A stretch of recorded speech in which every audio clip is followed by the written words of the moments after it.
Hi friends. यहाँ पर छठी कक्षा की एक कविता आ रही रवि की सवारी। यह कविता हरिवंश राय बच्चन ने लिखी हुई है और अर्थात इस कविता के कवि है हरिवंश राय बच्चन, जो अमिताभ बच्चन जी के पिताजी हैं।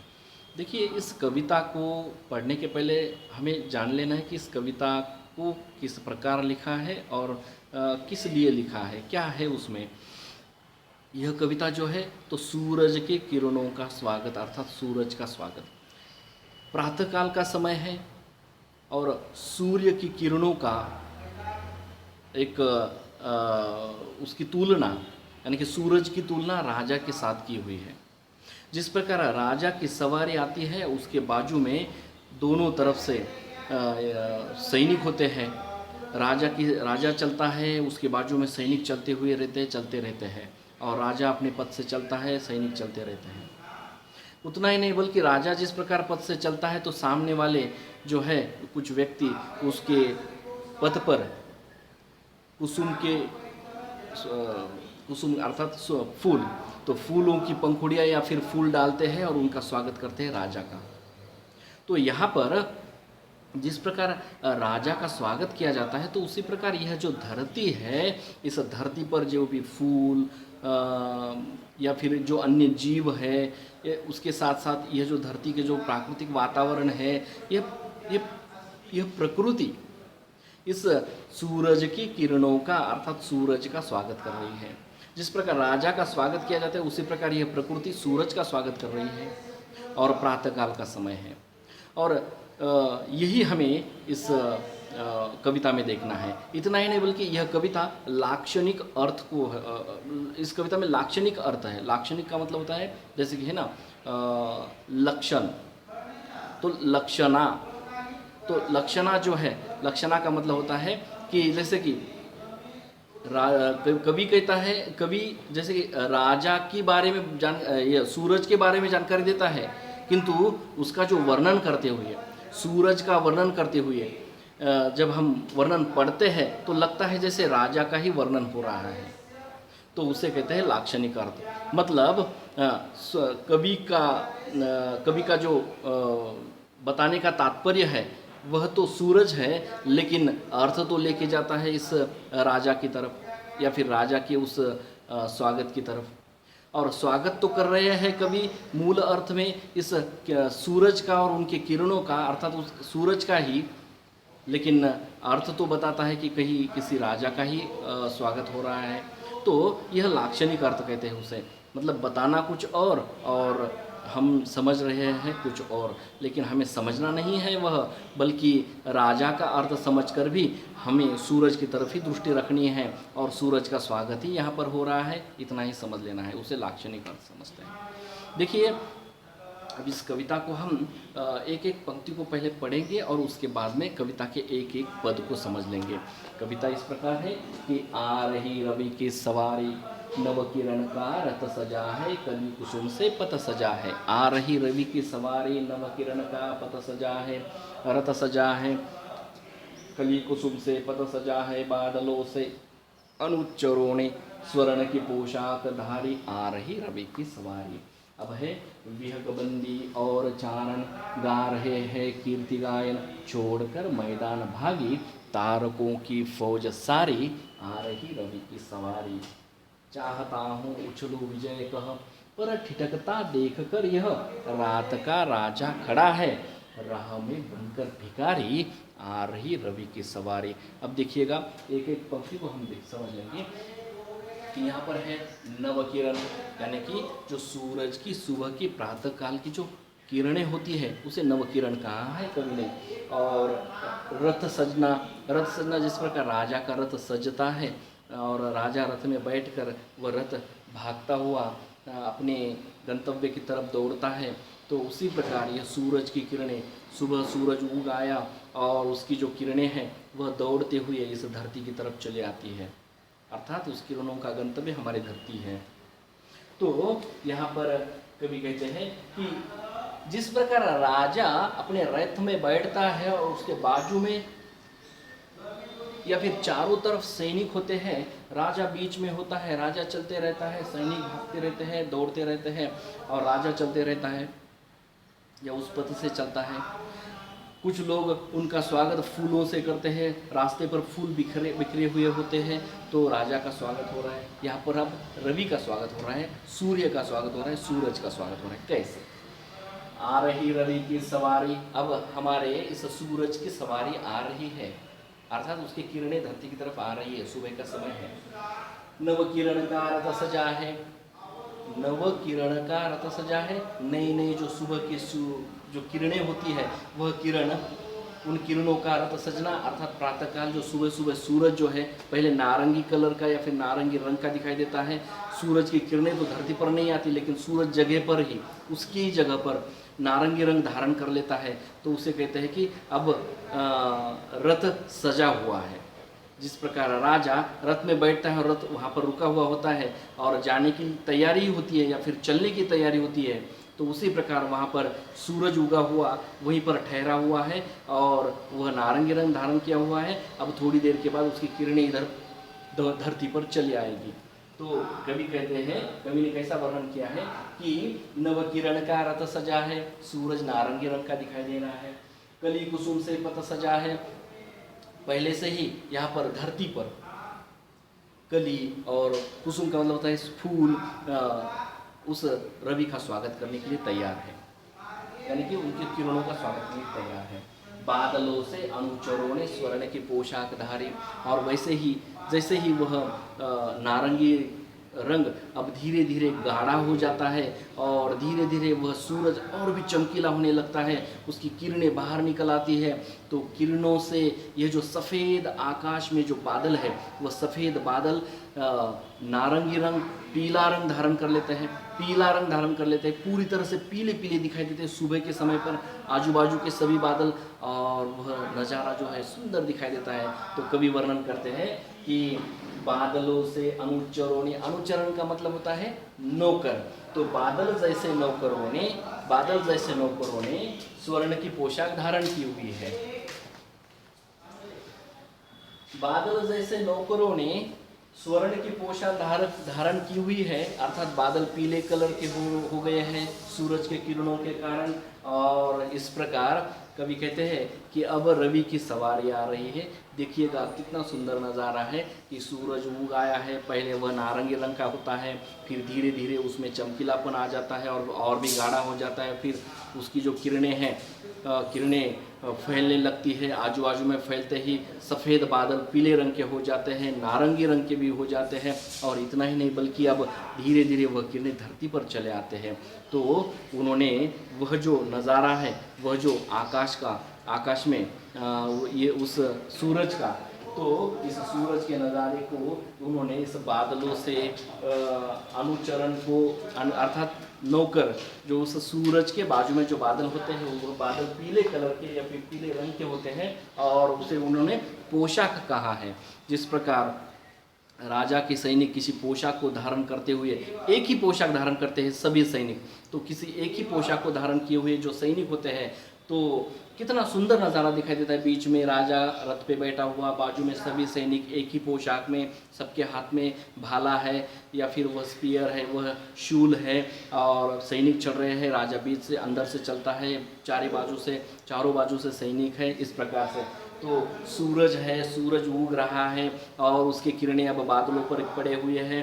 बादलों ने धीरे धीरे, सफ़ेद कलर के बादलों ने पीला रंग धारण किया हुआ है, अर्थात उनकी वह पोशाक हो गई है।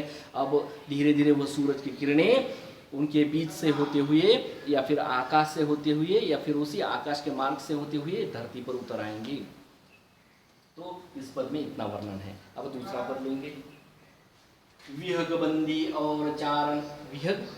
विहग का मतलब पक्षी, विहग पक्षी, बंदी जो भी बंदी है वह, और चारण। जिस प्रकार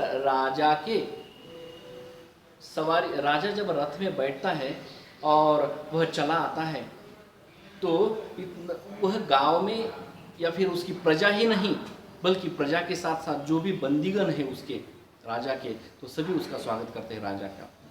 तो राजा के बंदी भी उसका स्वागत कर रहे हैं, अर्थात जिस प्रकार राजा का स्वागत करते हैं वह बंदी भी और वह प्रजा भी, तो उसी प्रकार यहाँ पर विहग मतलब इस धरती पर जो जितने भी पक्षी है वह सभी पक्षी, बंदी अर्थात जो बंदिस्त है इस धरती में। अब क्या है बंदी? जो हिल नहीं पाता वह बंदी होता है, अर्थात यहाँ के वृक्ष, सभी प्रकार के वृक्ष जो हिल नहीं पाते अर्थात अपनी जगह छोड़कर नहीं चल पाते, तो वह इसलिए उन्हें बंदी कहा है। एक ही जगह पर रहते हैं लेकिन केवल इतना ही हिलते हैं बस, तो उसे बंदी कहा है। वे कहते हैं कि इस धरती में जितने भी पक्षी है वह सभी पक्षी, और इस धरती के सभी वृक्ष, फूल, फल सभी धारण किए हुए वैसे सभी वृक्ष, और चारण, चारण का मतलब होता है भाट। भाट का अर्थ होता है कि राजा की प्रशंसा करने वाला, वह राजा के दरबार का कवि, उसे चारण कहते हैं। तो अब इस सूरज के इस धरती के दरबार में जो चारण है वह है हम लोग, है ना, यहाँ की जनता। अब यह है चारण, राजा का स्वागत करते हैं। सूरज का रोज का उग आना और हमारे धरती पर आना हमारे लिए बहुत आनंद का समय होता है। अभी यानी कि हमारे लिए एक सुख का अनुभव होता है शुरुआत में सुबह सुबह, और उसके बाद में इसलिए क्योंकि यहाँ पर जैसे ही सूरज आएगा तो सूरज के कारण इस धरती पर जितने भी पेड़ पौधे हैं उनके लिए अन्न तैयार करना शुरू हो जाएगा, और यहाँ के जो पशु प्राणी पक्षी जो भी है तो यह जीवित रह सकते हैं जब यहाँ पर सूरज की किरणें आएगी, अर्थात सूरज रोज की तरह आ जाएगा। तो उसी प्रकार जैसे किसी एक राज्य के लिए राजा होता है तो वह पूरा राज्य जीवित होता है, अर्थात एक राजा ही उस राज्य को संभालता है। उसी प्रकार इस पूरे धरती को सूरज संभाल रहा है और सूरज हमारा राजा है। तो इस राजा के दरबार, इस राजा के राज्य में जितने भी विहग है अर्थात इस धरती पर जितने भी पक्षी है, जितने भी बंदी है जो हिल नहीं पाते, ऐसे जैसे कि लोगों के घर है या फिर यहाँ प्रकृति में जो पेड़ पौधे हैं जो एक ही जगह पर होते हैं वह बंदी है। और चारण का मतलब हमारे जैसे लोग जो राजा की प्रशंसा करते हैं अर्थात सूरज की प्रशंसा करते हैं, तो ये तो विहग, बंदी और चारण गा रहे हैं कीर्ति गायन। कीर्ति यानी कि किसी राजा का जो राजा की प्रशंसा करने वाला जो गान गाया जाता है जब राजा इस अपनी भूमि पर आ जाता है, तो उसी प्रकार इस धरती पर अपने इस दरबार में, धरती वाले दरबार में राजा फिर से आ रहे हैं और उनके आने का स्वागत उस दरबार उनके उस राज्य के विहग, बंदी, चारण सभी उनका कीर्ति गायन उनका गायन कर रहे हैं। और छोड़कर मैदान भागी तारकों की फौज सारी। जैसे ही राजा आ रहे हैं तो तारकों की फौज भाग चुकी है। अब तारकों को फौज कहा है यहाँ पर, है ना, तारकों को क्या कहा है? फौज कहा है। तो तारे अर्थात जो हम सितारे कहते हैं, स्टार कहते हैं, स्टार जो सुबह सुबह हम 4-5 बजे उठते हैं, आप आकाश में देखिए तारे होते हैं, सितारे होते हैं। जैसे ही 6 बजे का समय आता है या फिर धीरे धीरे सूरज एक नारंगी रंग धारण कर लेता है, थोड़ा सा ऊपर आता है, तो कुछ सितारे जो हमें दिखाई दे रहे थे वह अब धीरे धीरे दिख नहीं पाते, या फिर सूरज के प्रकाश के कारण उनका प्रकाश कम हो जाता है, या फिर उस प्रकाश में उनका प्रकाश कम होने के कारण वो दिखाई नहीं देते। तो उन्होंने उस तारों के दिखाई न देने को फौज का भाग जाना ऐसा कहा है ना। तो फौज कब भाग जाती है? जब राजा अपने दरबार में आकर बैठता है तो पीछे आगे जितनी भी फौज है राजा की, तो वो सब थोड़ी ही दरबार में आ जाती है, नहीं, बस राजा ही दरबार में आता है, बाकी सब फौज फिर से चली जाती है जहाँ पर उसका रहने का या फिर रुकने का ठिकाना होता है, वहाँ पर फौज चली जाती है। तो उसी प्रकार जो आकाश में इन तारों की फौज थी, रात भर पहरा देने वाली इन तारों की फौज थी, वह फौज जैसे ही राजा सुबह बाहर आ जाते हैं, अर्थात जैसे ही सूरज सुबह उग आता है, इन तारों की फौज यहाँ से भाग निकलती है, अर्थात चली जाती है, ऐसा कहा है। तो राजा की सवारी अब सुबह सुबह आ रही है और इस राजा के राज्य के विहग, बंदी, चारण, ये सभी राजा का कीर्ति गायन कर रहे हैं, उनकी प्रशंसा कर रहे हैं। अब विहग कैसे प्रशंसा करते? तो सुबह सुबह सूरज उगाया तो पक्षी चिल्लाने लगते हैं या फिर चिवचिवाहट होती है उन पक्षियों की, या फिर उन क्या कहते हैं उसको कि छोटे छोटे जो पक्षी होते हैं विहग की, इस प्रकार चिमनी जो कहते हैं ना, तो वैसे। और बंदी जो होते हैं तो ये अपने अपने काम, जैसे कि वो अब अंधेरे में वो ढके हुए थे रात को, लेकिन सूरज उगाते ही अब वो फिर से चमकीले हो गया है, अपना अपना रंग धारण किए हुए हैं। जैसे कि घर को कोई कलर दिया होगा तो वह कलर फिर से दिखाई देता है। ये पेड़ों का जो कलर है हरा रंग, तो वह हरा रंग फिर से दिखाई देता है। तो इस प्रकार ये सभी आनंदित हैं। तो ये भी हुआ कीर्ति गायन उनका। और चारण अर्थात हमारे जैसे लोग सूरज के आते ही अपने अपने काम में लगते हैं, और कुछ लोग मात्र सूरज का स्वागत भी करते हैं, जैसे कि अपने अंजुली में पानी लेकर वो सूरज को तर्पण करते हैं या फिर रवि को तर्पण देते हैं, तो उस तर्पण को भी उस रवि का स्वागत कहते हैं। तो यहाँ पर बहुत ही सुंदर ऐसा इस पद्य में उन्होंने वर्णन किया है। अब नीचे वाला पद देखेंगे। चाहता हूँ उछलू विजय कह, रवि कहता है यानी कि सूरज कहता है, अर्थात वह राजा कहता है। चाहता हूँ यानी कि वह राजा कहता है कि मैं चाहता हूँ कि उछलू विजय कह, पर ठिठकता देख कर यह रात का राजा खड़ा है, राह में बनकर भिखारी आ रही रवि की सवारी। देखो बहुत सुंदर वर्णन इसमें भी है। और यह वर्णन जो है इस आकाश में जो इस वर्णन में अवसाद दिखाई देता है। अवसाद का मतलब होता है दुख। राजा को दुख है, राजा को अब यहाँ पे बुरा लग रहा है। क्यों? क्योंकि चाहता हूँ उछलू विजय कह, राजा कहता है कि मैं चाहता हूँ कि मैं विजयी हो गया हूँ, मैं उछल जाऊँ, अर्थात मैं मेरा जो आनंद है मना लूँ, मेरा जो हर्ष है वह मना लूँ, कुछ गा लूँ। इस मैं चाहता हूँ कि मैं उछलूँ और मेरी विजय हो गई है ऐसा कहूँ, लेकिन मुझे एक बात का दुख है, यानी कि सूरज को दुख होता है। किस बात का? कि वह सूरज अपनी प्रशंसा अपने आप नहीं करता, अपने विजय की गान अपने आप नहीं करता, वह ठिठकता है यानी कि रुकता है, उसे दुख होता है। क्यों? किसको देखकर दुख होता है? कि रात का राजा, अब दिन का राजा है सूरज, रात का राजा है चंद्रमा यानी कि चांद। अब रात का राजा खड़ा है राह में बनकर भिखारी। अब जैसे ही सूरज की किरणें, अर्थात सूरज उग आया है, सूरज की किरणें अब धरती पर आ रही है, सभी ओर प्रकाश छा गया है, और आकाश में भी जो रात का राजा चंद्र था वह भी अब अस्पष्ट ऐसा दिखाई दे रहा है, अर्थात वह भी ठीक तरह से नहीं दिखाई दे रहा है।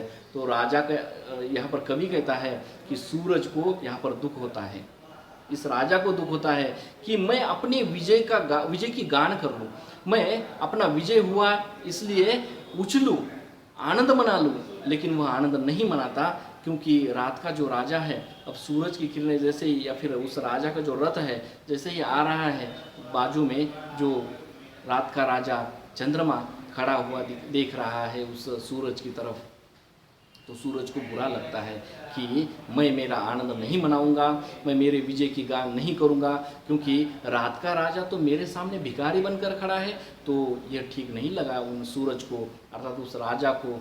यहाँ पर उसे दुख होता है, अवसाद होता है, और इस अवसाद के रूप में यह पद्य लिखा है कवि ने कि सूरज उग आया, धरती को आनंद हुआ, धरती की ये यहाँ की प्रकृति हरी भरी प्रकृति वह हर्ष उल्लासित है, लेकिन सूरज को थोड़ा सा दुख है, क्योंकि जो रात का राजा चंद्रमा है वह मात्र राह में भिखारी बनकर खड़ा है। अब वो भिखारी यह शब्द क्यों लगाया?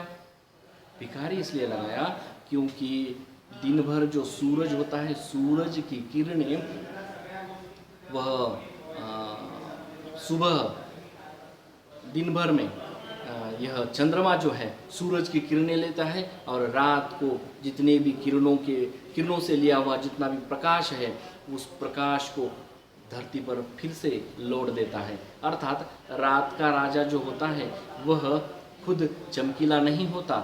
जैसे कि सूरज तो पहले से ही चमकीला है, शुरुआत से ही चमकीला है, लेकिन चंद्रमा चमकीला नहीं होता, जबकि वह चमकपन, उसका चमकीलापन, उसका प्रकाश वह सूरज से ही उसे प्राप्त हुआ होता है, सूरज से ही उसने लिया हुआ होता है। इसलिए यहाँ पर उसे भिखारी कहा, क्योंकि दिन भर ऐसा कहा जाता है कि दिन भर सूरज का प्रकाश चंद्रमा लेता है और रात को चंद्रमा वही प्रकाश धरती को फिर से दे देता है।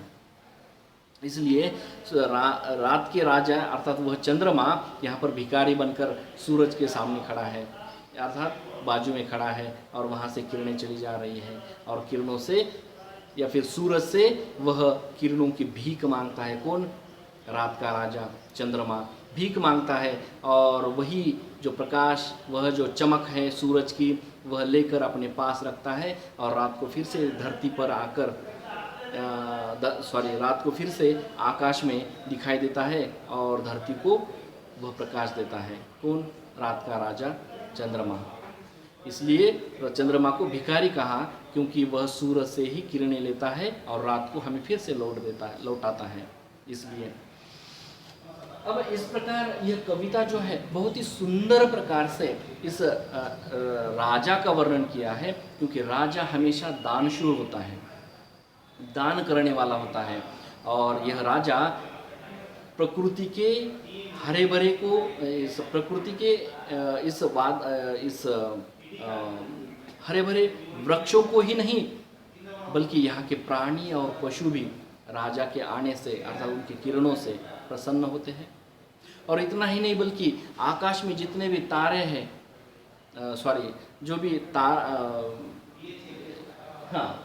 तारे हैं, तो ये जो तारका जिन्हें सिपाही कहा है या फिर मैदान छोड़कर भाग जाने वाली यह जो फौज कहा है, ये सब छोटे छोटे जो टिमटिमाने वाले जो छोटे छोटे तारे होते हैं, तो ये सब सूरज से ही प्रकाश लेते हैं और रात को चमकने लगते हैं। तो इसलिए यहाँ पर राजा हुआ सूरज, जो कि वह दान करता है सबको, और ये जो बाकी के जो है सब ये कुछ सिपाही है और कुछ में से एक भिखारी है, वह है रात का राजा चंद्रमा, जो लेता है फिर से रात को राजा बनता है, लेकिन वह राजापन, वह पद उसे सूरज से ही प्राप्त होता है, इसलिए वह भिखारी, ऐसा शब्द लेखक ने यहाँ पर लिखा है। ठीक है दोस्तों, इस कविता को आप पढ़िए, बहुत ही सुंदर कविता है, आपको आनंद होगा और इस कविता के भाव को भी समझ लेना, क्योंकि इसमें लाक्षणिक भाव है। हम कवि बताता कुछ और है और समझ में आता कुछ और है, तो आपको जो चाहिए वो समझ लीजिए, लेकिन जो महत्वपूर्ण है, जिसकी तरफ हमें हमारी दृष्टि जानी चाहिए, उसकी तरफ भी अपनी दृष्टि रहने दीजिए। क्योंकि उन्होंने एक उपमा दी है इस सूरज को राजा की, तो हमें सूरज यह दृष्टि के सामने रखना है, राजा मात्र एक उपमा है, या फिर राजा की जितने भी जैसे सिपाही वगैरह जो होते हैं, यह केवल उन तारकों को दी हुई उपमा है, लेकिन हमें तारे समझने हैं और उनके इस कविता के भावों को समझकर इस कविता को आप समझ लेंगे और इसका अध्ययन करेंगे। धन्यवाद, थैंक यू, शुक्रिया, बाय बाय।